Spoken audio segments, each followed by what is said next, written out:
After 5 long, grueling years in Japan working as an industrial welder amid noisy, freezing construction sites, I, Paul Rowe, was finally coming home. The plane touched down at Los Angeles International Airport and I rushed straight out, hailed a taxi and headed directly to the small house on the outskirts of the city that I had bought for my mother before I left. My heart was pounding with excitement like a little kid waiting for his birthday present. My mother, Matilda Rowe, is the woman I love most in this world. She raised me and my younger brother Colin single-handedly after our father died early in a workplace accident. I still remember those evenings when she would sit by the fireplace telling us fairy tales to lull us to sleep, even though she was exhausted after her shift at the textile factory. Over the past 5 years, I sent money home regularly and video called every week, but nothing compares to holding her tight and feeling that familiar warmth again. The taxi stopped in front of the familiar iron gate. I paid hurriedly, grabbed my suitcase and stepped out. The late afternoon sun slanted through the row of trees along the street, casting the little house into sharp relief. But in that moment, I froze. The house looked different. The old-fashioned latch lock I remembered, the simple kind Mom always used because she was afraid of losing keys, had been replaced by a sleek electronic lock with a numeric keypad and blinking LED lights. All around the gate and walls were surveillance cameras, at least 4 of them, sweeping back and forth like owl eyes. My mother, Matilda, 58 years old, gentle and completely clueless about technology. She was even scared of the smartphone I bought her, always saying, "Son, it's too complicated, I'll just stick with the old one." How could she possibly have decided to install all this herself? Maybe she hired someone for safety reasons. I tried to calm myself, but a strange feeling started creeping in. Something wasn't right. I took a deep breath, set my suitcase aside, and pressed the doorbell. The familiar chime from my childhood rang out clearly. I waited, smiling as I imagined Mom rushing to the door, eyes glistening with tears, shouting, "Paul, my boy is home." But nothing happened. I pressed again, holding it longer this time. Still silence. My heart started beating faster. Maybe she was napping, or out at the market. No, I had told her I was coming. I rang a 3rd time, then a 4th, and finally started calling out loudly through the gate. "Mom, it's Paul, your son is back." Still not a sound. The house was unnaturally quiet, as if no one was there. Or was Mom sick? That thought sent a chill down my spine. I glanced around. The neighbor next door was watering plants but didn't look over. I thought about asking them but decided to wait a little longer. Once I saw Mom, everything would make sense. Finally, after the 5th ring, I heard a clicking sound from inside. The door swung open, and I stood there stunned. It wasn't Mom. It was Colin, my 28-year-old younger brother. The brother I remembered as an unemployed deadbeat who lived recklessly, drank too much, and gambled. Colin stood there in a ratty old t-shirt, hair messy, eyes slightly red like he'd just woken up. When he saw me, he visibly flinched for a split second. I caught it clearly, as if he was genuinely shocked. Then instantly he broke into a huge, almost forced smile, teeth showing but the smile not reaching his eyes. "Brother Paul, oh my God, you're back. Why didn't you tell me you were coming?" His voice was a little too high-pitched, nothing like his usual lazy drawl. Before I could answer, Colin rushed forward and threw his arms around me in a tight hug, slapping my back hard, acting over-the-top happy. I was taken aback. My brother had never been this affectionate. When we were younger, we fought all the time because he was lazy and I ended up doing all the chores. The last time I saw him before leaving for Japan, we had argued because he borrowed money and never paid it back. Now this hug, it made a slight wariness rise inside me. Something felt off. I patted his shoulder and gently pushed him away. "Yeah, I'm back. But why are you here? Where's Mom?" Colin laughed loudly and pulled me inside. Come in. We'll talk inside. Carla, babe, Paul's home." He ushered me in like he owned the place. I stepped through the gate, dragging my suitcase, and immediately noticed that the entire interior had been transformed. The familiar living room with the old sofa where Mom used to sit knitting was now furnished with shiny leather couches, a huge flat-screen TV mounted on the wall, and brand new shelves filled with trendy decorations. Little statues, modern vases. The whole atmosphere felt like it belonged to a young couple, not a kind old lady like my mother. I frowned and looked around. The house has changed a lot, huh? You did all this? Right then, Carla, Colin's 27-year-old wife, came out of the bedroom. She was wearing a short dress, hair tied up high, flashing a bright but strangely artificial smile like she was performing. Paul, hi. It's been forever. Colin talks about you all the time. Her voice was sweet, but I could sense the strain. Carla and Colin had gotten married 2 years before I left, and I remembered her as the demanding type who constantly pushed Colin to make more money while she herself did nothing but shop. Now watching her standing there holding a glass of water, eyes darting quickly toward the kitchen, everything felt even stranger. I sat down on the sofa trying to stay calm. Where's Mom? I've been calling and she never came out. Colin sat next to me, slapping my thigh. Oh, Mom's in the kitchen. She's doing great, don't worry.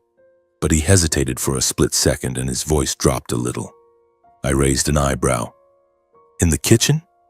We've been talking so loudly, how come she didn't hear? She always used to rush out right away. Colin gave an awkward laugh. She's a bit tired doing something. I'll go call her. Before he could react further, I asked directly, why are you and Carla living here? This is Mom's house, the house I bought for her before I left. Don't you two have your own place? Colin answered smoothly as if he'd rehearsed it. Well, about a year after you went abroad, Mom started getting weaker. She became forgetful, sometimes dizzy. I thought it was dangerous for her to live alone, so I suggested my wife and I move in to take care of her. Mom agreed right away. She said it's nicer to have family around, less lonely. I was a bit surprised. Since when had Mom gotten weak? Why hadn't she mentioned any of this during our video calls? But I didn't suspect too much because I knew Mom loved her children and grandchildren, especially Colin, even though he was a mess. She had lived alone for 5 years. It made sense that she agreed to let Colin move in to ease the loneliness and have someone to talk to and cook with. I nodded. Oh, I see. That's good. I'm glad you thought of Mom. But deep down, a small doubt flickered. Why hadn't she ever told me about this? I glanced at Carla and caught her shooting a quick, unreadable look toward the kitchen, a mix of worry and caution, before she immediately smiled again, hiding whatever it was. A cold shiver ran down my spine like an invisible hand tightening around my throat. My heart raced, cold sweat breaking out on my back. Something was seriously wrong here. The changed house, new locks, cameras everywhere, Colin and Carla living here, and Mom not coming out to greet her son after 5 years apart. I stood up. Never mind, I'll go see her in the kitchen myself. Colin jumped up too. Yeah, let me take you. But I didn't wait. I headed straight for the kitchen. Every step felt heavy. The air in the house suddenly became oppressive, tense like in a horror movie. I could hear the faint clinking of dishes from the kitchen, but why wasn't Mom calling out? The bad feeling surged stronger, and I pushed the kitchen door open hard, ready to face whatever was waiting on the other side. And then I froze on the threshold, my heart almost stopping. There in front of me was my mother, Matilda, but not the mother I remembered. She was wearing an old crumpled maid's outfit, the faded apron she used to wear only when scrubbing the house years ago. She was bent over the kitchen sink, looking exhausted, visibly gaunt and frail, her hands trembling as if she had no strength left. Those rough, calloused fingers that had worked hard her entire life now shook violently as they clutched a sponge. Water dripped from the faucet onto the wet floor.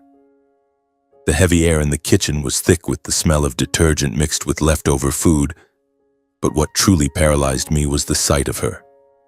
The strong woman who had single-handedly raised my brother and me, now reduced to a shadow, weak and utterly drained. Why was she doing housework in this condition? My throat tightened, tears welled up, but I forced them back. I called out to her, my voice hoarse and strangled as if someone were choking me. She turned her head slowly and looked at me with dull, vacant eyes, as though struggling to recognize a distant face from a foggy memory. Her hair had turned much grayer, tangled and unkempt. Her face was so sunken I barely recognized her. Deep wrinkles carved into her skin, cheeks hollow, eyes cloudy behind a veil of mist. She She used to be radiant, always beaming when I came home, but now she looked as if she had aged 10 years in the 5 I'd been away. Pain stabbed through my chest like a sharp knife. How had Mom ended up like this? I had sent money home faithfully every month, believing she was living comfortably, yet the reality in front of me left me reeling. She stared at me for a long time, blinking as if trying to focus, then a faint spark of recognition flickered in her eyes. She stammered, "Paul, my son, you're back?" Her voice trembled, breaking off between words. Her feet shuffled slightly as if she wanted to come closer. She let the sponge fall from her hands, water dripping onto the floor. In that moment, hope flared inside me. I wanted to rush forward and hug her right then. But instantly, Colin cut in from behind, his voice quick and loud. "Mom, go rest. You're not feeling well. You shouldn't be working so hard or you'll wear yourself out." He darted into the kitchen, planting himself between me and her, one hand on her shoulder as if holding her back, his face full of concern. Yet I clearly saw the strain in it. I turned to Colin, waiting for an explanation about this not feeling well business. Why hadn't anyone told me? But in that split second, I saw him flinch, his shoulders tensing before he forced himself to relax and flash an awkward smile. "Paul, Mom gets tired really easily. Let me help her." I frowned. The unease inside me grew stronger. Why was he reacting so fast, as if he'd rehearsed this exact scenario? Colin spoke hurriedly, his voice rising slightly with tension. "Lately, Mom's been really forgetful. Sometimes she remembers things, sometimes she doesn't. And she gets emotional easily. She cries when she sees people she knows. Come on, let's take her to the living room and talk there. Standing here too long will tire her out." Carla appeared in the doorway, her tone soft but her eyes flashing with calculation. "He's right, Paul. I'll get her some water to feel better." Their reactions were too quick, too perfectly synchronized, like they had practiced this, prepared answers for every possible question. The strange feeling inside me swelled like a balloon about to burst. What were they hiding? Why did Mom look so utterly exhausted, and why had they left her washing dishes alone? I didn't wait any longer. I stepped forward and wrapped my mother in a tight hug. She trembled in my arms, her body cold and fragile, completely unlike the warm, strong embrace I remembered from the days. She comforted me after fights with Colin or cooked dinner for us despite her own exhaustion.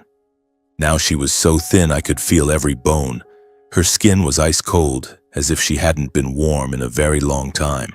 Overwhelming sorrow surged through me. I couldn't hold back the tears any longer.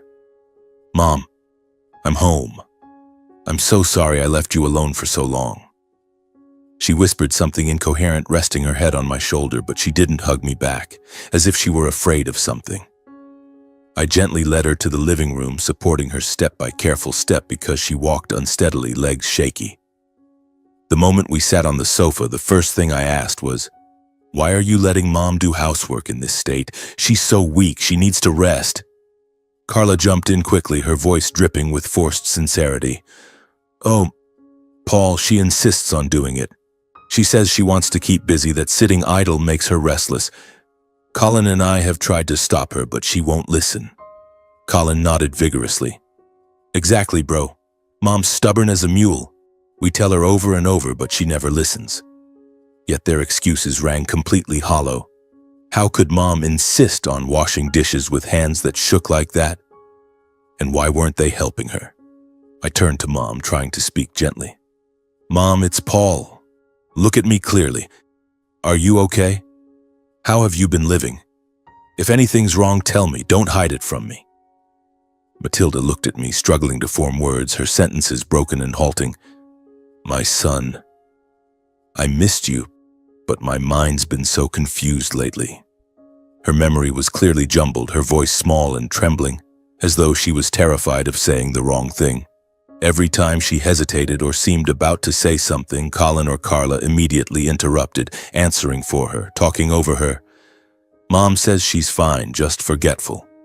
Or Carla, "She missed you so much, but she's tired now." Mom fell silent at once, shrinking into herself in fear, shoulders hunching, eyes dropping like a frightened bird. That was the moment everything became crystal clear. Matilda kept glancing at Colin and Carla with anxious, wary eyes, the look of someone long accustomed to being controlled and too scared to speak without permission. She huddled on the sofa, clutching the hem of her apron, as if afraid of being scolded for saying the wrong thing. My heart clenched with a mixture of pain and rage. What the hell was going on here? Why was my mother terrified of her own son and daughter-in-law? I wanted to ask her directly, "Mom, tell me, what have they done to you?" But with Colin and Carla sitting right there on either side, watching her every move, I knew she wouldn't dare tell the truth. She would stay silent or repeat whatever script they'd given her. I swallowed my words, choking on them while my mind spun with 1,000 questions. I had planned to stay the night, cook for her, hold her while she slept like when I was little. But the tension and the way Colin kept trying to control everything made it clear that staying now would get me nowhere. They would watch every second. I'd never get a moment alone with her. "Okay, I'll stay tonight, Mom," I tried. Colin immediately cut in. "The house is cramped, bro. Sleeping on the sofa wouldn't be comfortable. Just stay at a hotel and rest properly. Come back tomorrow." Carla nodded. "Yeah, she's really weak these days. Let her sleep early so she feels better." Their intention was obvious. They wanted me gone so they could keep controlling her. In the end, I stood up, kissed Mom on the forehead, and said, "I'm going to visit some old friends for a bit. Take care of yourself, okay?" It was a lie. I needed time to think. Colin instantly asked, his voice thick with worry, "How many days will you be gone? And will you come back here afterward?" I saw right through him. He wanted me away as long as possible, so I answered vaguely, "After I see my friends, I might have to fly straight back to Japan. I only got a short leave. Work's crazy." Colin visibly relaxed, his shoulders dropping, a genuine smile breaking across his face. "Cool. Have fun then." That unguarded reaction sent a chill through me. Why was he so relieved? As if my leaving meant they were free to do whatever they wanted. It confirmed beyond doubt that in this house, something horrific was being hidden. I stepped out of the gate, my heart heavy as if it were dragging stones behind it. The late afternoon sunlight slanted through the trees, but it couldn't chase away the gnawing dread eating at me from the inside. Through the window, Mom watched me leave, her eyes glistening with tears, yet she didn't dare wave, as if terrified of being punished for it. The sight stabbed my heart. Why was she so afraid? I hailed a taxi, slumped into the back seat, and told the driver in a hoarse voice, "Head straight to the outskirts toward the airport." But halfway there, passing familiar streets lined with coffee shops and children playing, I suddenly changed my mind. "Turn around, man. Find a hotel near the old neighborhood instead." The driver glanced at me in the rearview mirror and raised an eyebrow. "What's up, kid? Forget something?" I shook my head, voice low. "No, I just don't want to go far yet." Truth was, a terrible unease gnawed at me, a dark premonition whispering that if I truly left now, Mom would be in real danger. I needed to see what would happen once they thought I was gone, once they believed I'd flown back to Japan and they could act freely without fear of being caught. The taxi stopped in front of a small, rundown hotel on the outskirts. The kind of place meant for working-class guys like me. Simple rooms, hard beds, but only a few miles from Mom's house. I paid, dragged my suitcase inside, and checked into the cheapest room available. The place was dim and smelled of damp mold, but I didn't care. I collapsed onto the bed, my mind spinning. 5 years in Japan, slaving away welding steel amid smoke, dust, and deafening machines, thinking that sending money home every month was enough to keep Mom comfortable. And now, the house filled with brand new things, Mom's skin and bones, Colin and Carla controlling her every glance. I remembered our recent video calls. She'd always cut them short, saying, "I'm fine, son." But her eyes avoided the camera, as if someone were watching her. Now everything clicked into place, forming a horrifying picture. I had to watch them. I had to find proof. But how could Colin do this? He was my little brother, blood of my blood.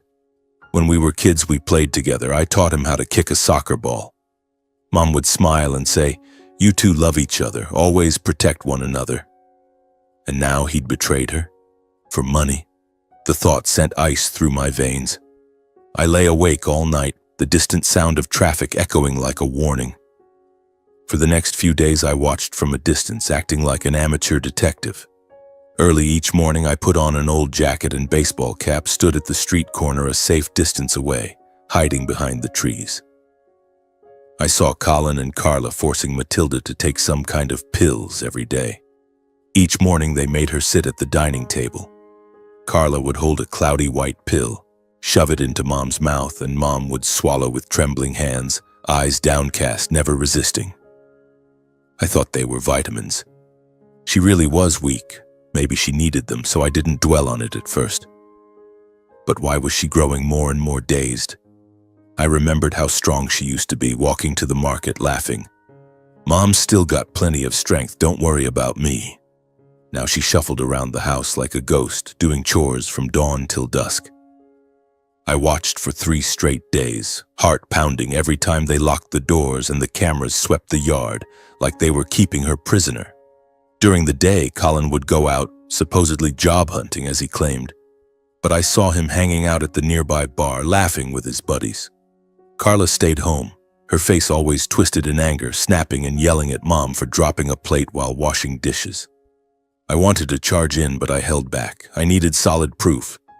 Those nights in the hotel, I lay clutching my phone, scrolling through old photos of Mom, tears streaming down my face. Why hadn't I come home sooner? Regret and dread churned inside me like a ticking bomb. Then one evening, everything shattered. It was pitch black outside, a cold drizzle falling. I stood in the shadows across the street, rain soaking my coat, but I didn't care. Through the lit kitchen window, I watched Mom frantically preparing dinner, hands shaking as she carried a tray of food, looking on the verge of collapse. She staggered, tried to steady herself, then suddenly fainted. The tray crashed to the floor with a deafening clatter that echoed through the quiet night. My heart seized as if someone were crushing it. I almost ran forward right then. But in that instant, Carla burst in like a wild animal, face crimson with rage. She screamed, "You useless old hag! You ruin everything. Look at this mess. Good for nothing." She started kicking Mom, hard, merciless kicks, trying to rouse her. "Get up! Stop faking it! You think passing out will make me go easy on you?" She didn't care that Mom had just collapsed. She kept kicking the frail body, unleashing all her fury. Carla hurled the cruelest insults through the open window. "Keeping you around is nothing but a waste. You can't do anything right. Why are you still alive? Just leeching off us forever?" Those words cut into me like knives. I stood frozen, blood rushing to my head. All I could see was my mother crumpled on the floor. My mother, the woman who had sacrificed everything for her children, was being treated like garbage by her own daughter-in-law. Pain and rage exploded inside me like wildfire. I couldn't hold back anymore. I charged toward the house. Heart pounding, breathless with fury, I kicked in the back door with a splintering crash and stormed into the kitchen, face burning, breathing ragged. Carla spun around, saw me, and turned deathly pale like she'd seen a ghost. She stammered, Paul, I didn't mean, why are you here?" Her mouth couldn't form a coherent sentence. Her hands shook as she pointed at Mom on the floor. I didn't let her finish. I swung my open hand and slapped her across the face, hard. The crack echoed through the kitchen. She stumbled, nearly fell, clutching her cheek, eyes wide with shock. Blood roaring in my ears, I roared, voice tearing through the air. "Who the hell do you think you are? That's my mother. What did she ever do to you that you dare kick her like that? She fainted and you still scream at her?" The kitchen froze. Carla leaned against the wall, face ashen, lips trembling, only able to babble in terror. I just got angry. Because she spilled. At that moment, frantic footsteps thundered in. Colin rushed out from the bedroom and stopped dead when he saw me towering in the middle of the kitchen. "But bro, Paul, why are you still here?" His voice cracked with panic. Instinctively, he jumped in front of his wife, trying to sound tough. "Calm down. Don't make a scene. The neighbors will hear." One hand reached to hold me back, but his eyes darted wildly, panic and calculation plain to see. I pointed straight at my brother, voice like iron. "Shut up. Why do you let Mom work in that condition? She's weak. Why don't you help her? Why do you let your wife scream at her, even knock her down? She's your mother too." Colin desperately defended himself, voice shrill. "You've got it all wrong. Carla's been stressed from work lately. She just snapped. What just happened was an accident. Mom fell, nobody pushed her. It's not a big deal." He forced an awkward smile and tried to put an arm around me, but I shoved him off and stared into the eyes of the little brother I once loved. My voice was steel. If I hadn't been here, how would I have seen this?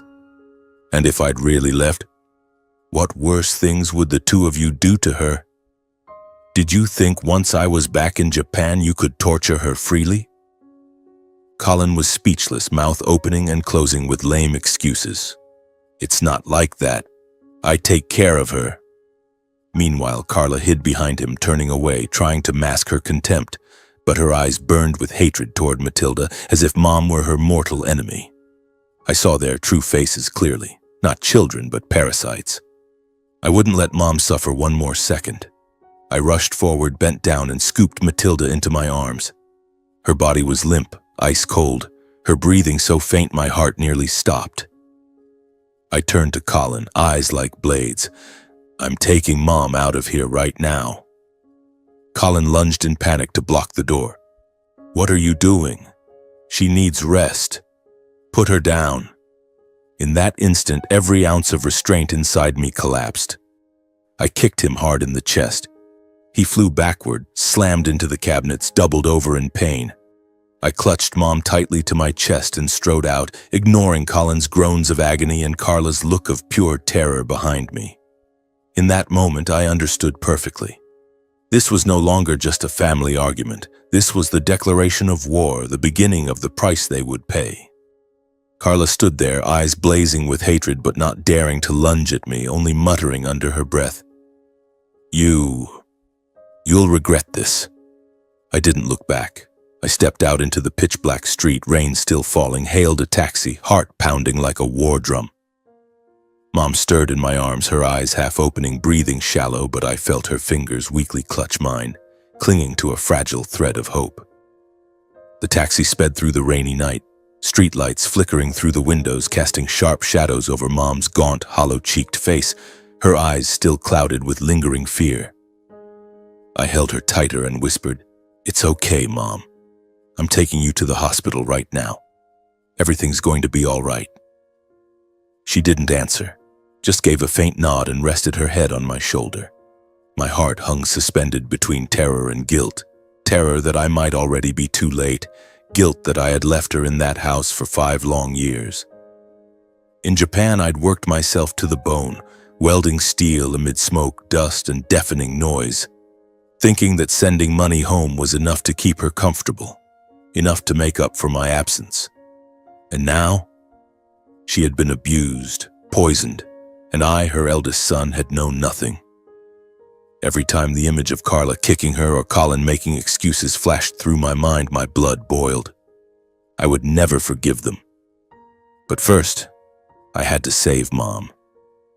The taxi screeched to a halt outside the emergency entrance. Neon lights glared white against the rain. I carried her inside and shouted, "Doctor, please help my mother, she just collapsed." Nurses rushed over with a wheelchair and whisked her into the ER. One of them stopped me at the door. That night, the hospital buzzed with machines and the sharp smell of disinfectant, but I barely noticed. Doctors ran full exams, drew blood, took x-rays. I sat outside the room, burning with anxiety. Every minute felt like a century. I kept thinking of the old days. Matilda, the strong woman who had raised my brother and me alone after Dad died in a factory accident.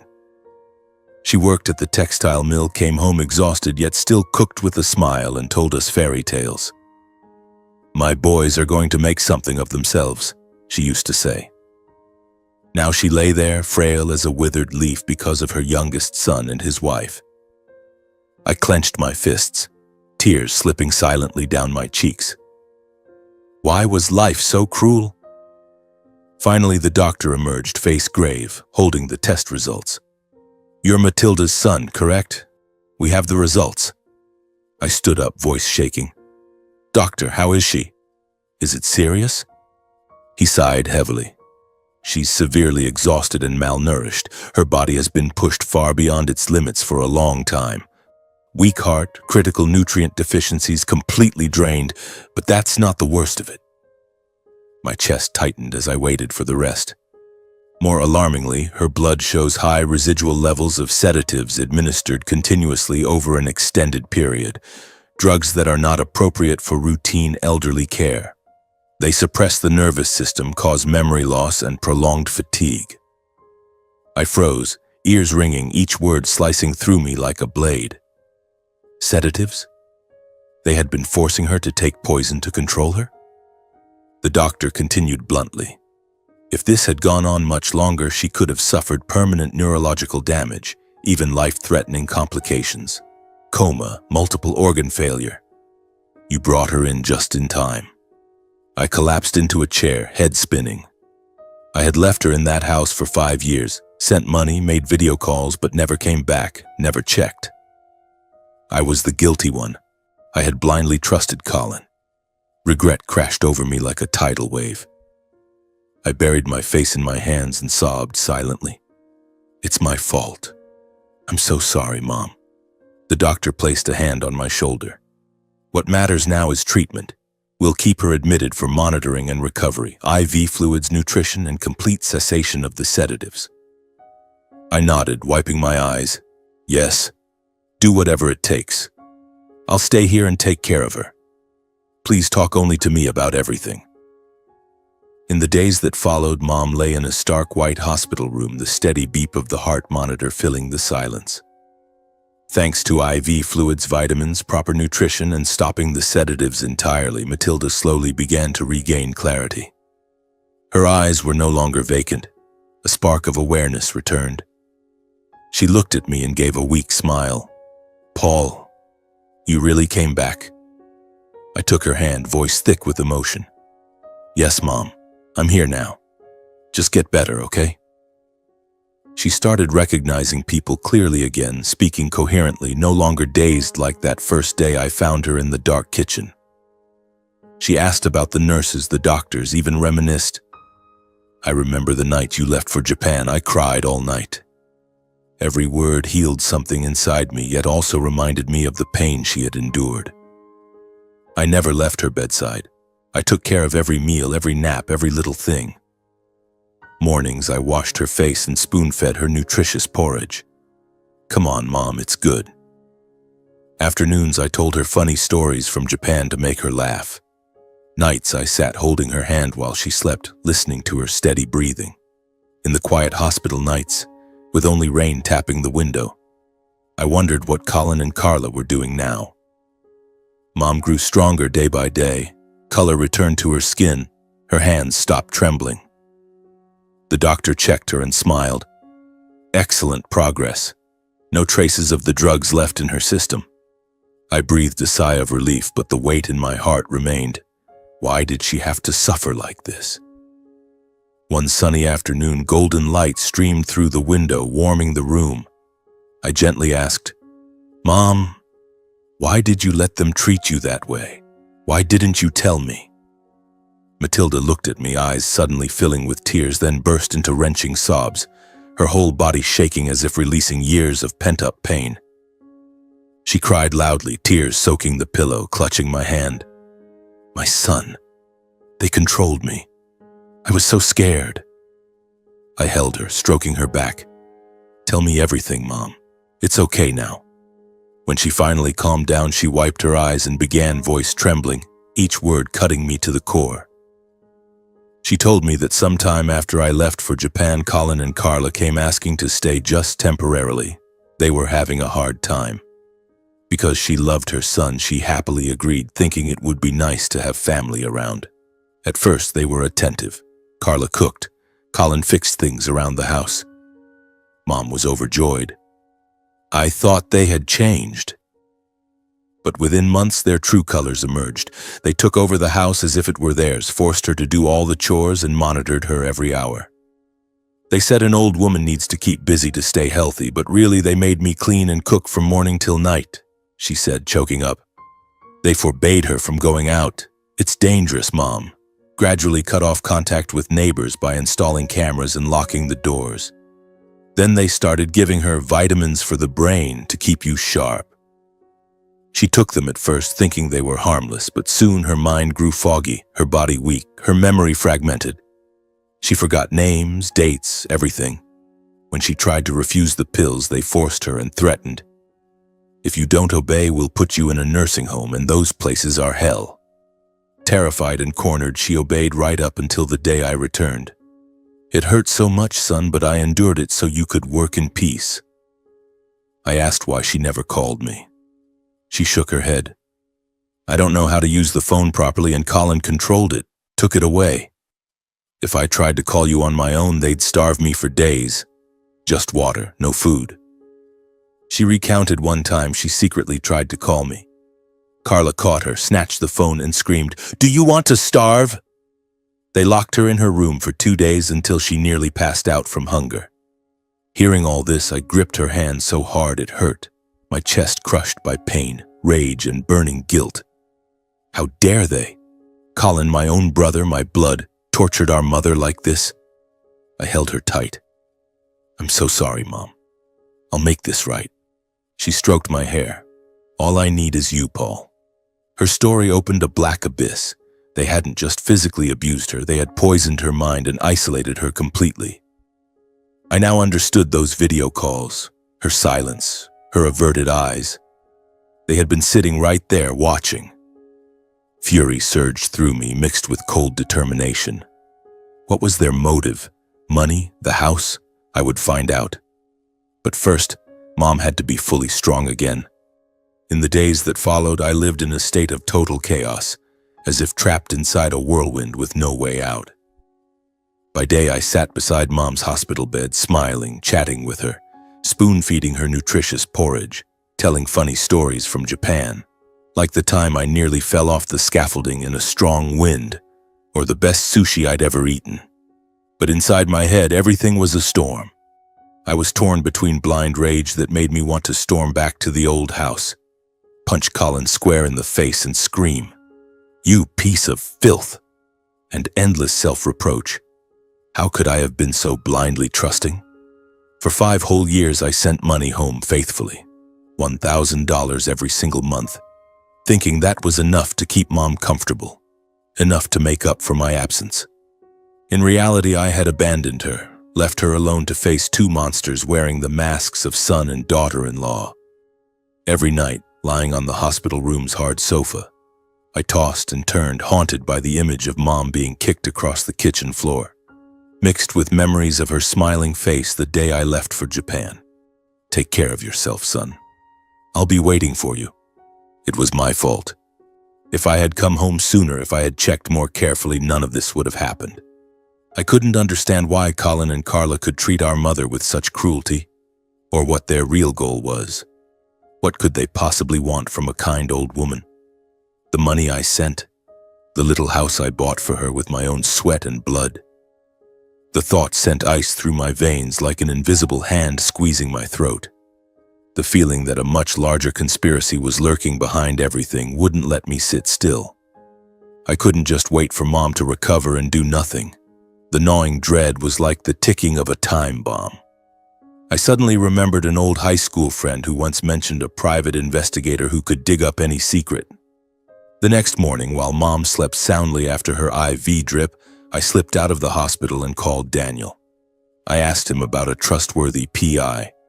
"Paul, be careful," Daniel said, voice worried. "But I know a good one. Jack Harlan. Specializes in family cases and financial tracking. I'll send you his number." I called Jack immediately, voice shaking as I gave him the short version. "My brother and his wife have been abusing my mother. I need them watched." Jack listened calmly. "I understand, Mr. Paul. I'll monitor the couple's every move. Home, work, finances, $500 a day, but I guarantee results." I agreed on the spot and wired the advance, heart pounding like I was awaiting a verdict. This was the first step. I would no longer let them walk free. Just a few days later, Jack contacted me through an encrypted call, voice low. "Paul, I have extremely serious information. enough to prove their real motive. Meet me at the coffee shop near the hospital. My heart hammered in my chest. I told Mom, I'm just going to grab some food, then rushed out into the light drizzle that made the air feel even heavier. In the small cafe, Jack sat in a dark corner with a thick folder. He slid it across the table.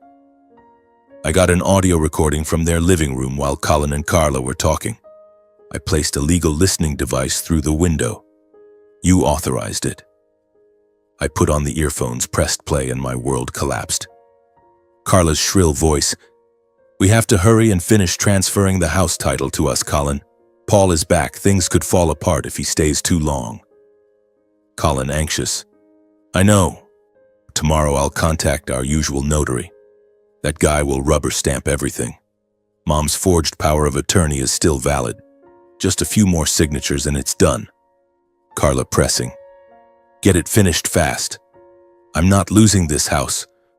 Paul's money transfers are almost gone. We need to sell the place for capital." The recording ended with their laughter, as if they were discussing a business deal instead of stealing their own mother's home. I sat frozen, ears ringing, hands trembling around the earphones. Transfer the house title? Forged power of attorney? They were planning to seize the very house I had bought with years of blood and sweat so Mom could live out her days in peace. Jack continued gravely, "That's not all. I also discovered that the savings account in Matilda's name has been systematically drained over a long period. All withdrawals made by Colin using the forged power of attorney. I accessed the bank system. Here are the statements." He pushed over pages dense with numbers. The balance was exactly the money I had wired home every month for 5 years, more than $60,000, now almost completely gone, only a few $100s left. The statements showed the money had been spent on gambling, luxury shopping, vacations, designer clothes, paying off gambling debts at local casinos, and personal indulgence for both of them. Transactions included $5,000 to a loan shark, $2,000 for a diamond ring for Carla, even expensive concert tickets. I held the folder and went numb, tears blurring my vision. I never imagined they weren't just stealing the money I sent. They were deliberately destroying Mom's health, drugging her into a stupor so she couldn't resist, isolating her so no one would interfere, all to seize everything. Now it all made sense. Forcing the sedatives, controlling her every move, cutting her off from the world, it wasn't random cruelty. It was a calculated plan from the start to strip her of her assets. They moved in pretending to care, gradually turned her into a slave, bled the bank account dry, and prepared to transfer the house. If I hadn't come back when I did, she would have been dumped in a nursing home or worse, slowly killed by the drugs, and they would have walked away with everything. Pain, rage, and guilt crashed over me like a tidal wave. I sat in that cafe gripping the folder until my knuckles went white, tears streaming down my face. How could Colin do this? My little brother who sobbed in my arms when Dad died. Now he sold our mother for money. Amid the chaos, one thing became crystal clear. There was no turning back. If I stopped now, Mom would remain a victim forever, and people like them would keep destroying others. I wiped my tears and said firmly, "Thank you, Jack. I'm hiring you to expand the investigation. Dig deeper into the bank transactions, trace the forged documents and all their contacts with the notary's office." Jack nodded. "Done. But be extremely careful. Cornered animals panic and lash out." I nodded in return. After that, I quietly prepared the rest myself. Called the bank to verify statements, backed up every record, photographed every piece of evidence I had, every tiny fragment saved for the coming confrontation. For the first time since returning, the pain and fury inside me were joined by something colder and unbreakable. Resolve. I would not let them get away with this. They would pay, with prison, with losing everything they stole from my mother. I walked back to the hospital. Mom was sleeping peacefully under the pale yellow light. I sat beside her bed, took her thin hand in mine, and whispered, "I'll protect you. This time, no one will ever hurt you again." Outside, the night was deep and still. Inside my head, every link of a plan was quietly locking into place, silent, tense, like a massive storm gathering strength before it breaks. After gathering all the documents from the detective, I took the entire dossier to Daniel Harper, a close friend from college who is now a criminal and civil attorney. Daniel is tall, wears thick glasses, and is always as calm as a rock. But when I gave him a quick summary over the phone, his voice turned dead serious. "Paul, get to my office right now. This is no joke." His office sat in the city center, a small but tidy room lined with law books and thick with the smell of strong black coffee. I walked in clutching the heavy folder, sweat beading on my forehead despite the cool weather. "Daniel, look at this. My own brother. They tortured my mother for money." He sat down and started flipping through page after page, recordings, bank statements, photos of Colin meeting the notary. His face gradually paled, brows knitting tighter and tighter. I sat across from him, heart-pounding, hands clasped so hard my knuckles went white. The heavy silence stretched for nearly half an hour. Finally he spoke, voice low. "Paul, the initial evidence you have is pretty strong. The recording clearly shows intent to seize the house. The bank statements prove illegal withdrawals, but let's be straight. It's still not enough for me to feel confident filing charges or guaranteed to win in court." He looked me dead in the eye and continued without sugarcoating. "The recording can be attacked as invasion of privacy. The bank statements need official certification from the bank to be admissible. As for the abuse and forced medication, just your mother's testimony alone isn't enough. We need independent witnesses, neighbors, doctors, or third parties who directly saw what happened." I froze, but then nodded. Daniel was right. I couldn't rush this. I had to make it airtight so they couldn't slip away. He clapped a hand on my shoulder. "You start gathering statements from the neighbors. I'll tell you exactly how to record them legally. At the same time, keep the PI digging into the sedatives. We have to connect all the dots to prove intent." I left his office heavy-hearted but more determined than ever.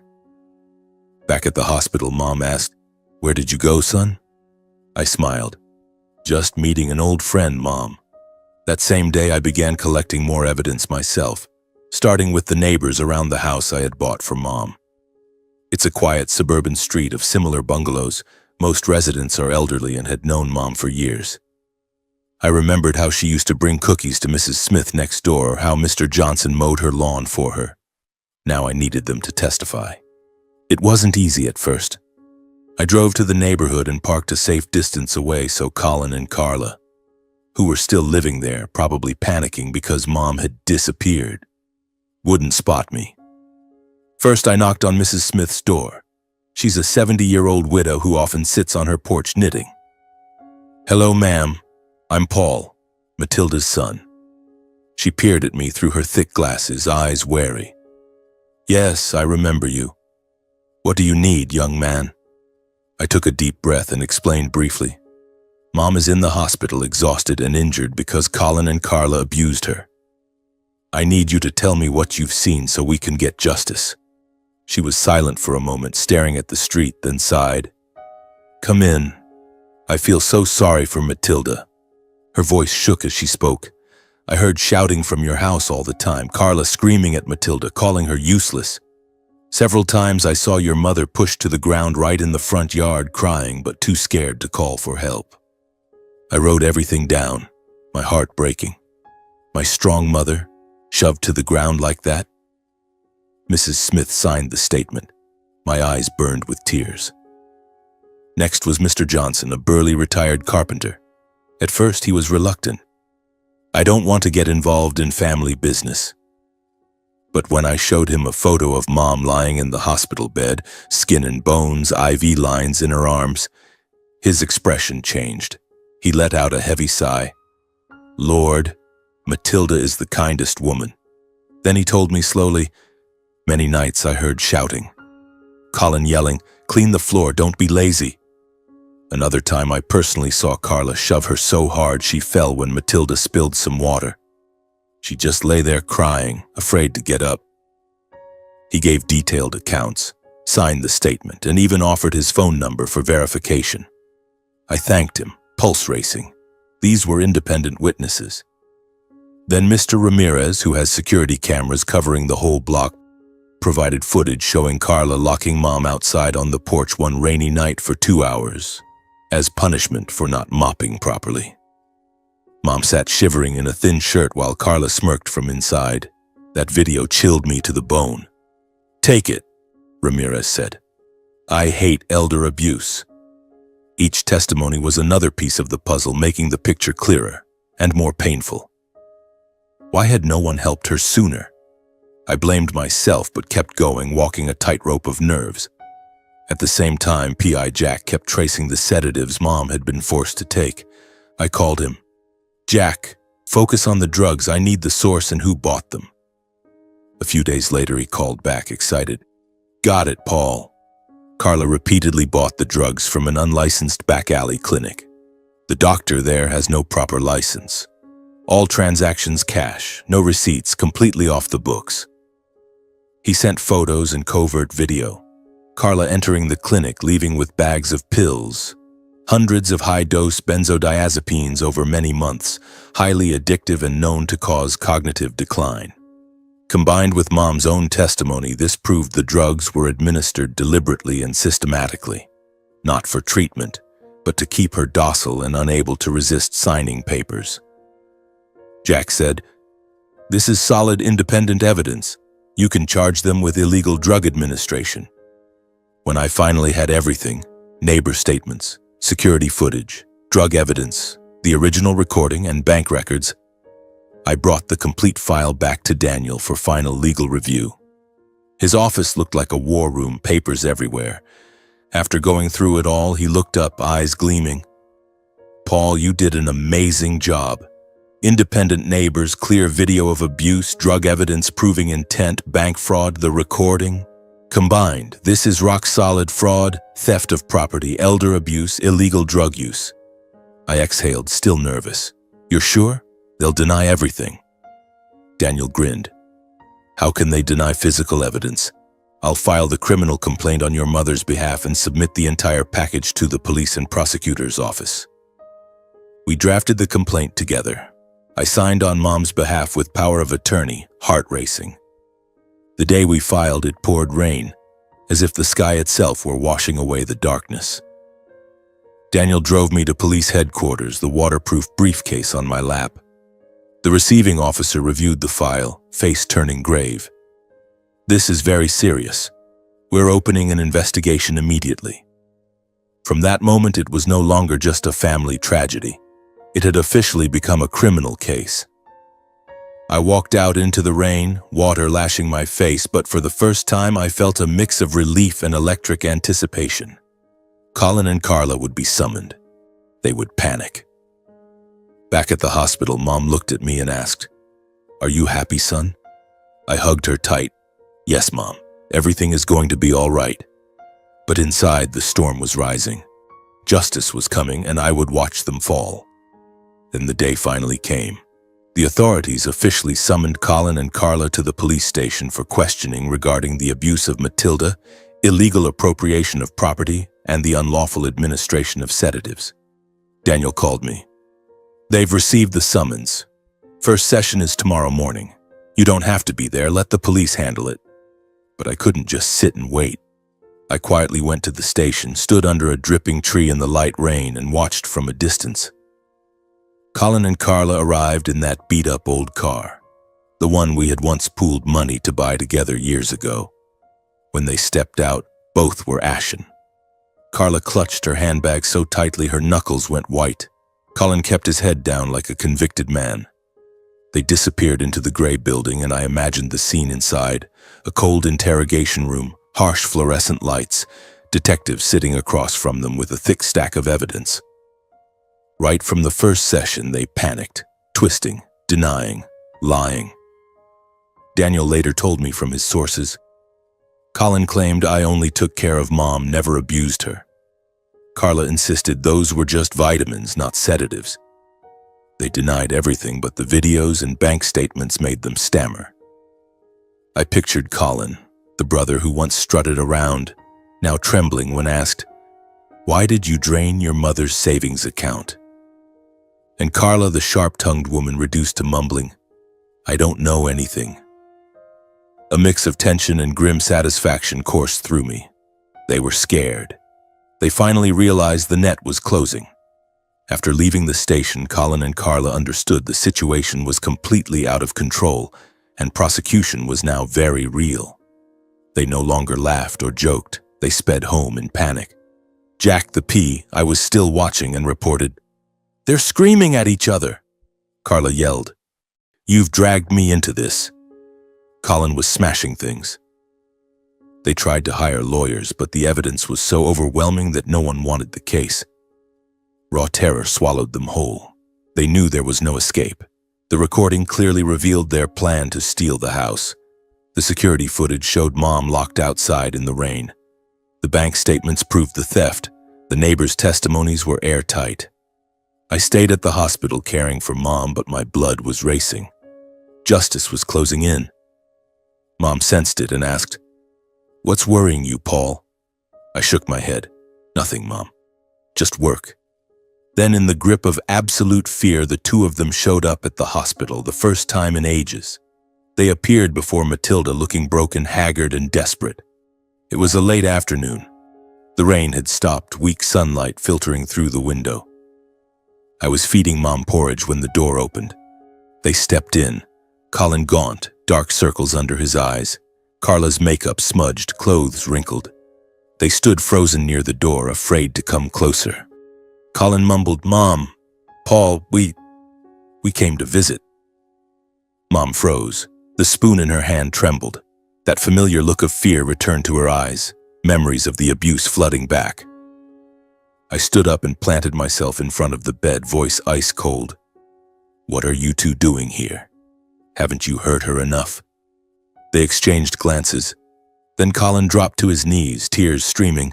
"Mom, I'm sorry, it's all my fault." He sobbed, begging Mom to forgive him, blaming debts, desperation, Carla's influence, pleading with her to withdraw the complaint. "Mom, I was drowning in gambling debts. I panicked. Carla pushed me, said we had to take your money to pay them off. I was wrong. Please forgive me, withdraw the complaint. I don't want to go to prison." He wailed, clutching the bed frame, looking utterly pathetic. Carla knelt beside him, voice shaking. "Mom, I was wrong. I was greedy, but I regret it now. Give us a way out, please. We swear we'll pay back every cent, leave the house, disappear from your life forever. Don't send us to jail. Have mercy." She cried, tears rolling down her cheeks, but I could see the falseness, her eyes darting, still acting. I stood over them and saw them clearly for what they were, no longer arrogant, just naked fear. Colin, who once hugged me so smugly at the front door, now groveled like a wet dog. Carla, who had kicked my mother on the kitchen floor, now begged on her knees. My heart ached. This was my own flesh and blood, yet also my enemy. I couldn't hold back. My voice was steel as I listed every crime. "You think I don't know everything? I have proof of it all. Video of you locking Mom outside in the rain, Carla, you kicking her when she fainted. Every dollar I sent home, you drained it for gambling and shopping. Every sedative pill you forced down her throat, Colin, to make her sign fake documents and steal her house. You were going to sell her home to pay your debts." They hung their heads, unable to meet my eyes. Colin could barely speak. I shouted, "Admit it! Admit what you did to her!" For the first time, with no way left to lie, Colin confessed everything. Greed, crushing gambling debts, Carla's urging, forcing the drugs so Mom would sign the forged power of attorney, planning to sell the house. "Fine, I admit it. I stole the money you sent. I was drowning in debt. Carla convinced me to drug Mom so she'd sign papers. We were going to transfer the house and sell it. I was wrong." Carla nodded, sobbing. "I was greedy too. I spent it on clothes, trips." They bowed their heads in shame, all arrogance gone. I looked at them, rage boiling, yet pain twisting inside me. This was my little brother, now a stranger. Hearing their full confession, Mom understood everything. She trembled, tears falling endlessly. The pain of what they'd done was still raw, but a mother's love made her unable to bear seeing her son in prison. She sobbed, stroking Colin's hair.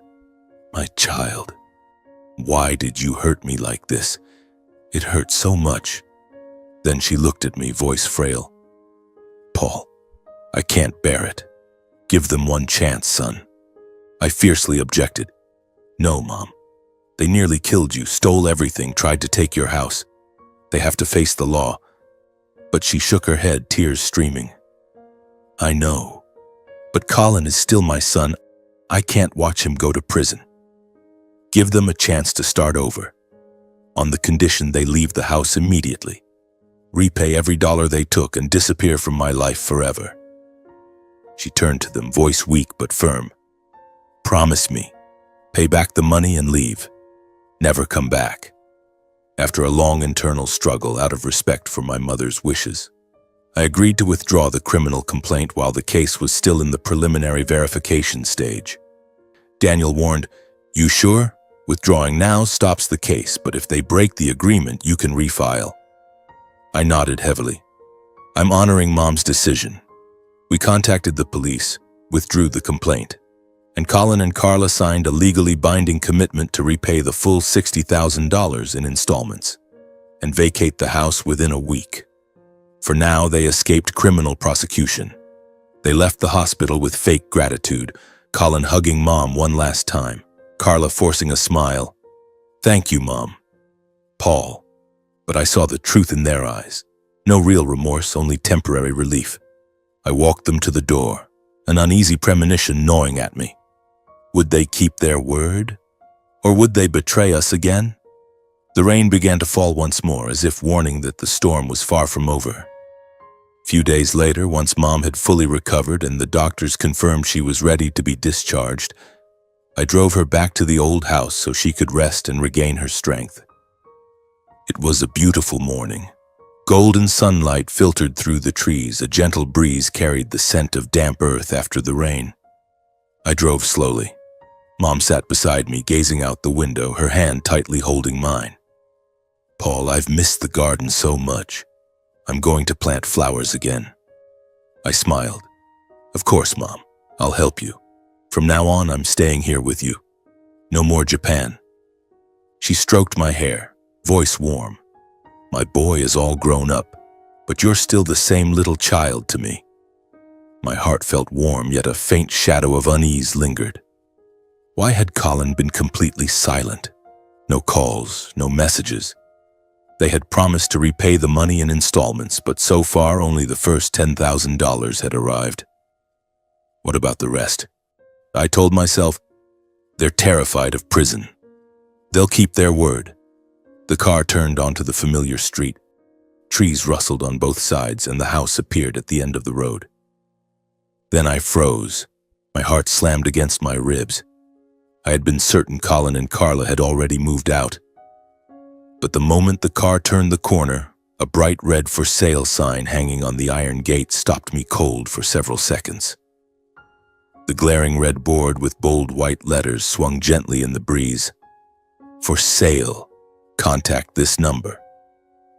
My heart pounded so hard it felt like someone was squeezing it. What the hell? They're selling the house, I whispered, easing off the gas, eyes locked on the sign. Mom noticed too. Her voice trembled. Paul, why is there a for sale sign?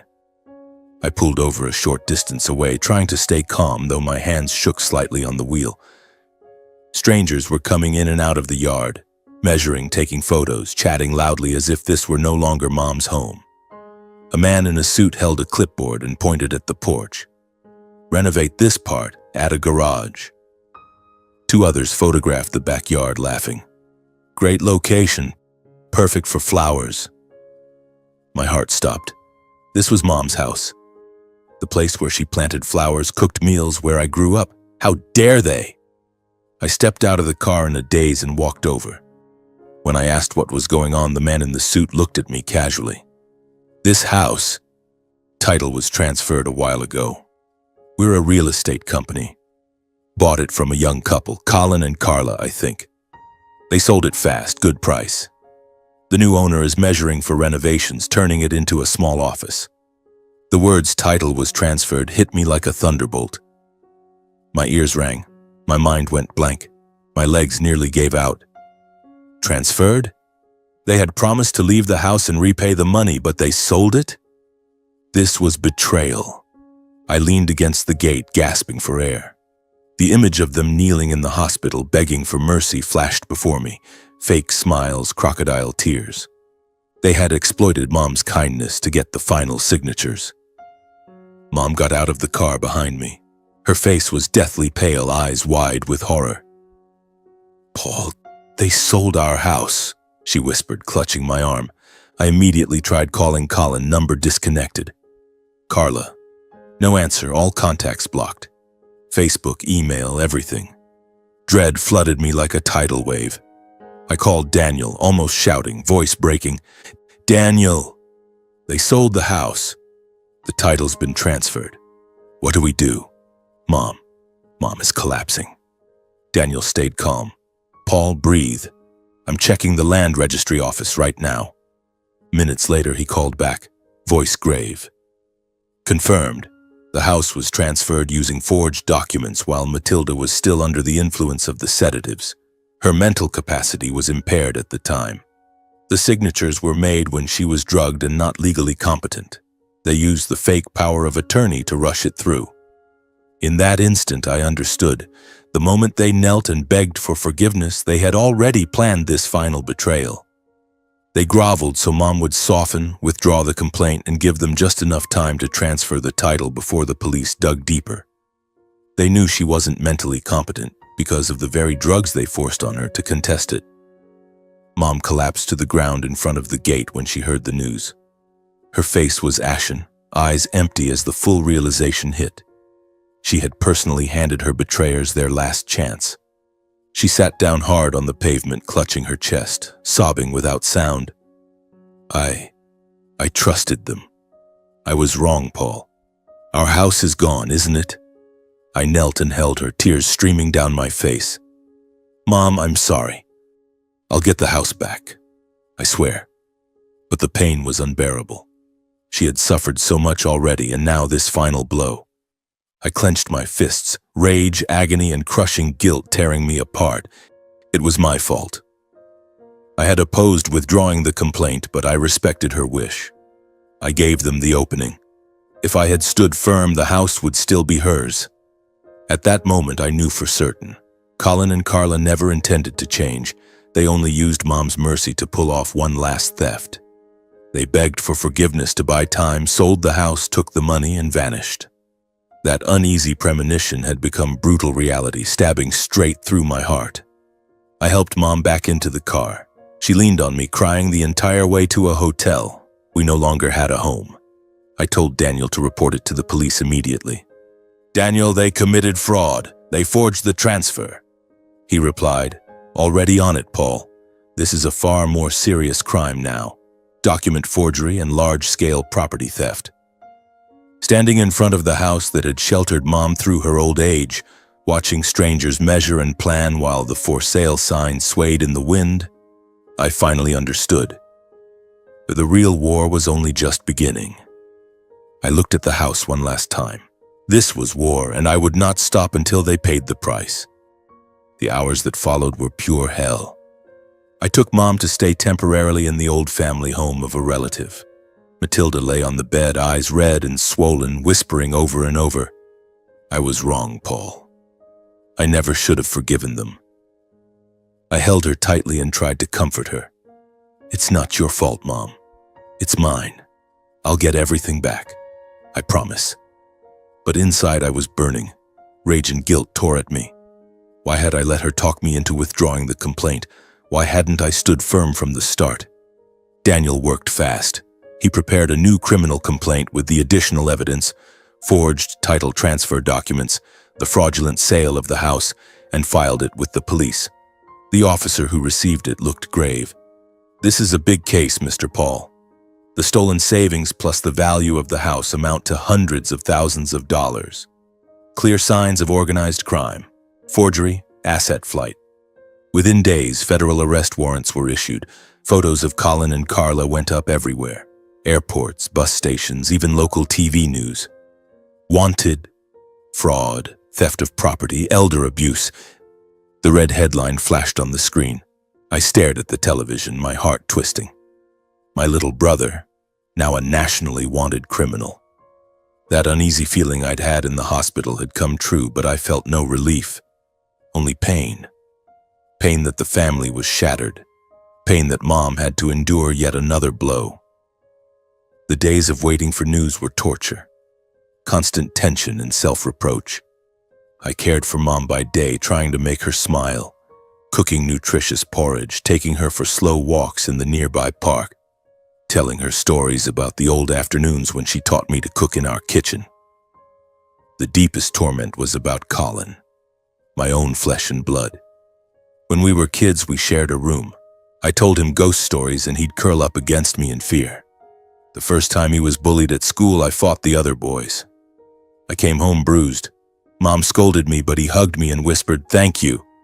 Now he had betrayed everything, sold Mom's house and fled with the money. How had he changed so much? Gambling debts, greed. Every night I lay awake, memories swirling, Colin grinning when I sent money home, never knowing he was using it to pay loan sharks. I called Daniel every day. "Any news?" He always answered, "They're tracking them, Paul. Stay calm." But how could I stay calm? The suspense was unbearable, like waiting for a bomb to explode. Where were they hiding? What were they doing with the money from Mom's house? After weeks of tracing financial transactions, traffic cameras, and witness statements, the police finally narrowed down their location. Daniel kept me updated. They followed the house sale money to a new account opened under fake names in a neighboring state. Highway cameras caught their car at toll booths. A motel worker reported, "Young couple, always arguing," said they were on the run. I pictured the police war room, maps, photos, teams coordinating. It felt like a crime movie, but this was real life. And the victim was my mother. Finally, after 3 agonizing weeks, Daniel called at midnight. "Paul, they've been caught." The arrest happened at dawn. They were in a rundown motel, already packing to flee to another state. Police reports later revealed the details. SWAT burst in at 4 a.m. while they were still asleep, suitcases ready by the door. Carla screamed. Colin tried to run but was tackled and cuffed. "You are under arrest for fraud and theft of property," the officer shouted. Mugshots spread across the news. Colin unshaven and wild-eyed, Carla disheveled, no longer glamorous. The day I learned of their arrest, I felt no relief, only a cold, hollow emptiness. I sat beside Mom. Daniel called to confirm, "They're in custody, Paul. The case is fully reopened." Mom wept. "My son, why did it come to this?" I held her, but my heart was numb. No joy, no triumph, just emptiness. Colin was my brother. Now he was a prisoner. The betrayal hurt too much, like a wound that would never heal. I remembered the day Dad died. We clung to each other crying while Mom whispered, "Take care of each other." That was gone forever. Justice had come, but the family was broken beyond repair. The investigation reopened in full. Every crime, abusing Matilda, forcing sedatives on her, forging documents, draining the savings account, selling the house and fleeing, was added to the charges. Police searched the motel and found forged papers and over $200,000 in cash from the house sale hidden in their luggage. Interrogations combined with old evidence, security footage of Mom locked outside, the recorded conversation about stealing the house, bank statements, neighbor testimonies, drug records from the shady clinic left no room for denial. Daniel helped. "Your mom gave a detailed statement, Paul. They can't talk their way out." The investigation lasted 2 months. The file was massive. The indictment was clear: organized fraud, elder abuse, illegal drug administration, asset flight. I followed every step, nerves on edge, waiting for the trial, the moment the truth would finally be laid bare. The trial came a few months later. Mom and I attended as victims, facing Colin and Carla for the first time since their arrest. The courtroom was packed. Reporters, spectators, the air thick with the smell of old wood and paper. I helped Mom to the victim's bench. She sat trembling, eyes fixed on the floor. Colin and Carla were led in wearing prison uniforms and shackles. Colin, head bowed, gaunt, unshaven. Carla, hair in a messy ponytail, face sunken, no makeup. I looked straight at them. My heart ached. My brother now looked like a stranger, an enemy. The trial began. The prosecutor read the charges. Defendants Colin Rowe and Carla Rowe are charged with organized fraud, theft of property, forgery of documents, elder abuse, illegal administration of sedatives, and flight with stolen assets following the unlawful sale of the victim's home. Colin kept his head down the entire time, barely able to speak, only muttering, "I was wrong," when questioned. Carla tried to shift blame. "I wasn't the mastermind, I just followed my husband. Those pills were supplements." But every piece of evidence crushed her lies. The bank records showing $60,000 drained, the recorded conversation about transferring the house. Neighbor testimonies of abuse, video of mom locked outside in the rain, forged drug prescriptions. Their lawyer pleaded, "My clients are remorseful and request leniency." The prosecutor shot back, "Remorseful? After selling the house and fleeing the state?" Witnesses took the stand. Mrs. Smith recounted the shouting. Mr. Ramirez showed the video. Mom wept as she described being forced to take the drugs. The evidence piled up like a mountain. The judge delivered the sentence. Colin Rowe, 18 years imprisonment for organized fraud, forgery, elder abuse, and asset flight. Carla Rowe, 22 years imprisonment for masterminding the abuse, illegal forced administration of sedatives, forging notary documents, and complicity in theft. The gavel fell. The judge's voice echoed, "The defendants exploited family trust and systematically tormented the victim for financial gain." Sentences as stated. The court voided the house sale due to forgery, ordered full restitution of the stolen savings and the proceeds from the illegal sale to be returned to Matilda, and seized all related assets, cash from the motel, bank accounts, even their car, to enforce repayment. As the trial ended, I quietly helped Mom out of the courtroom. For the first time in years, she walked slowly but with a lightness, as if an enormous burden had finally been lifted from her life. She leaned on me and whispered, "It's over, son. I'm so tired." I held her close, tears falling. "Yes, Mom. Let's go home and rest." A few months after the trial, I visited the prison at Colin's request. A letter had arrived in shaky handwriting. "Paul, I want to see you one last time." I hesitated, but Mom said, "Go, son. Hear what he has to say." The prison was far away, high walls, razor wire, cold air. I sat in the visiting room, heart in turmoil. Why meet? What was left to say? Behind the glass partition sat the man who used to be my little brother, thin, worn, in a gray uniform, hair cropped short, eyes ringed with exhaustion. He picked up the phone, head bowed, and admitted every mistake. He begged me to take care of Mom for the rest of her life. "Paul, I was wrong. Greed and debt swallowed me. Carla pushed me, but it was my fault. Please forgive me, even though I don't deserve it. Take care of Mom for me. I regret everything." He cried, wiping tears on the glass that separated us. I looked at him for a long time. The hatred was gone. Hatred only exhausts you, but forgiveness was impossible. The wounds ran too deep. I spoke slowly, each word heavy. "Colin, do you have any idea how much Mom suffered because of you? I'll be there for her until her last day, but not for you. You lost that right the moment you betrayed her." I stood, turned, and walked out of the prison. Inside me there was no rage, no loud sorrow, only a deep, quiet pain. I understood one thing clearly. Some cracks in a family, no matter how the law closes the case, can never be mended. They stay broken forever. 2 weeks after the trial, I took Mom away from the old city, a place now filled with too many painful memories, to begin a completely new life. That city with its familiar streets and the old house now seized and awaiting execution of the judgment felt like a ghost that wouldn't stop haunting us. Every corner held a reminder.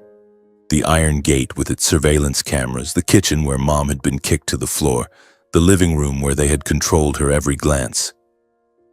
"Mom, it's time to go," I said firmly, helping her pack the few personal belongings we still had from the temporary hotel. She nodded, eyes red. "I don't want to stay here anymore. There's been too much suffering." We got in the car and drove south, far from the noisy industrial city, toward a quiet coastal town. I had sold a few things I still owned in Japan and combined that with the money recovered through the court judgment, more than $60,000 from the savings account plus the full value of the illegally sold house, to secure our future. Mom sat beside me, gazing out the window, holding my hand tightly. "Paul, I'm scared to start over from nothing." I stroked her hand. "It's okay, Mom. I'm here now. We'll have a new home, a new life." Inside, I was nervous too. Would she ever forget? Would I? I bought a small, peaceful house near the ocean, nothing luxurious but filled with the sunlight and calm that Mom had been denied for so many years. I found it online, a white wooden bungalow with a wide front yard of soft white sand, just a few hundred meters from the beach. Only 2 bedrooms, a tiny kitchen, but big windows that welcomed the morning light and the constant soothing sound of waves day and night. In the beginning, Matilda still startled awake at night, still flinched at the sound of strangers. But with each passing day, the panic in her eyes slowly faded. At night, she would sometimes wake and call out, "Paul, where are you?" I'd rush in and hold her. "I'm right here, Mom. Go back to sleep." She'd cry. I dreamed Colin was hitting me. I'd rub her back, heart aching. "It's over, Mom. Now it's just you and me."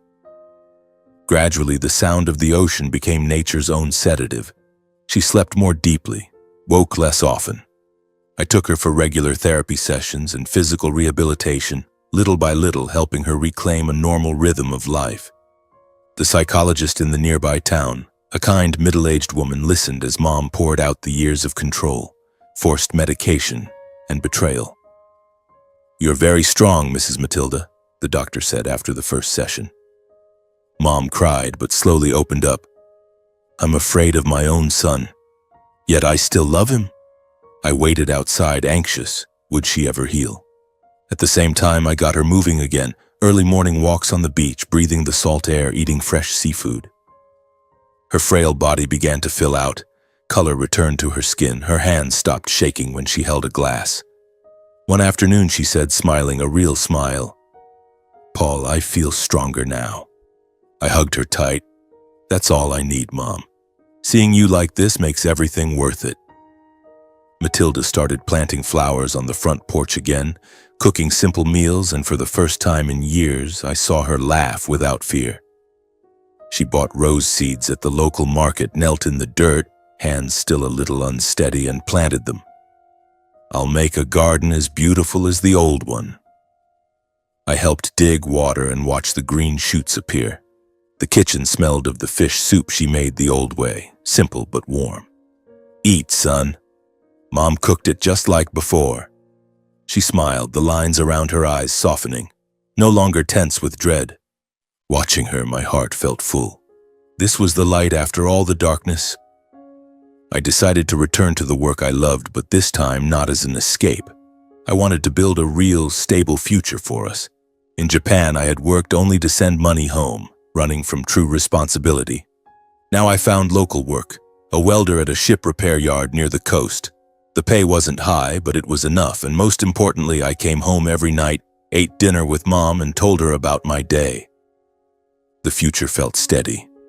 I saved to buy a little more land, maybe open a small workshop one day and care for her until the end. My heart was calmer, though the memories remained, now as fuel to keep me strong. Some evenings we sat on the porch together, watching the sunset paint the sea red, waves whispering endlessly. I thought back over the entire journey, from the moment I stood in front of the old gate to the day I faced them in court. My soul grew quiet. I realized the deepest pain was not the loss of money or the house, but the betrayal of trust by my own blood. Money can be recovered, a house reclaimed, but trust in Colin, my little brother, was shattered forever. I once believed family was unbreakable. Now I know. Betrayal from within hurts 100 times more. Yet I also understood this. If I hadn't come home that day, if I hadn't dared to face the truth, Mom might never have had these peaceful years. If I'd flown straight back to Japan as planned, she would likely have died slowly from the drugs, the house lost, and no one would ever have known. Coming home, even though it hurt, was the right choice. Watching Matilda quietly water her flowers each morning, I realized that justice doesn't always come quickly. But when you keep walking to the end, it always finds a way. She waters the roses under the morning sun, smiling to herself, rediscovering who she is. Justice, through detectives' evidence in the courtroom, was slow but certain, like the ocean wearing down stone. I learned that greed can turn a loved one into a monster, but love and awareness can pull a person back from the edge of darkness. Colin's greed made him a monster. My love and Mom's love saved her. Awareness, recognizing the warning signs, was the key. And the hardest lesson: never leave the fate of those you love to blind trust, because evil can sometimes wear the mask of family. Compassion is noble, but misplaced, it can become the knife that cuts the compassionate one. Mom forgave them, and they used that mercy to sell her house. Blind trust nearly killed her. My advice to anyone reading this: truly care for your aging parents, not just with money, but with your presence and your listening ears. When something feels wrong, don't stay silent and endure, and don't delay the truth. Every day you wait can be a day you can never get back. I sent money, but I didn't come home, didn't really listen, and I almost lost her. Care means being there, calling often, visiting. That is the lesson I paid for in pain. I closed this chapter not with hatred, but with a silent promise to myself. From this day forward, I will never again let anyone hurt my mother. I watch her water the flowers and whisper the vow. Mom, I'll always be here. I hold no more hatred for Colin, he's already paying the price. There is only peace and the quiet joy of being beside her. The journey ends, but the lesson lasts forever.